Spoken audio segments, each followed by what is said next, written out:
Chodesh Tov, on verra en ce premier jour du mois de Shevat et le lundi 19 janvier.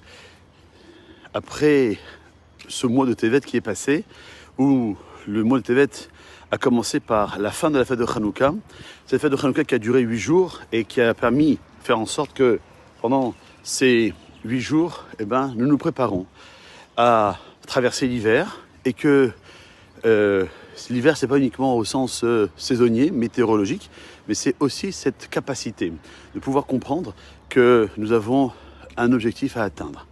Celui-ci fait référence au parashiot que nous sommes en train de lire actuellement.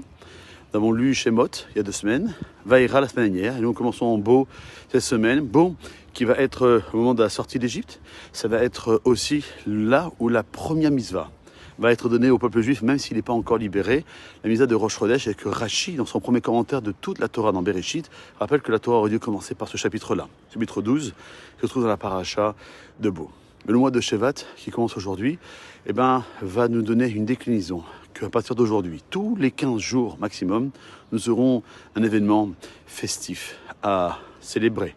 Au lieu Rosh Chodesh, dans 2 semaines, Tou Bishvat, 2 semaines suivantes, elle sera Rosh Chodesh Adar, qui sera suivi 2 semaines après de Purim, puis 2 semaines après Rosh Chodesh Nissan, puis après 2 semaines après Pessah, puis 2 semaines après Rosh Chodesh Iyar, puis 2 semaines après Pessah Sheni, puis 2 semaines après Rosh Chodesh Sivan, pour que même moins que 2 semaines après, mais 6 jours après, nous avons la fête de Shavuot qui est le don de la Torah. Comprendre que la lumière qui a éclairé notre Hanoukia il y a 1 mois, au sens global, les 8 bougies, c'était pour nous prendre, nous donner de l'énergie spirituelle afin de pouvoir traverser cette période-là et de la traverser le mieux possible en fidélité avec la Torah.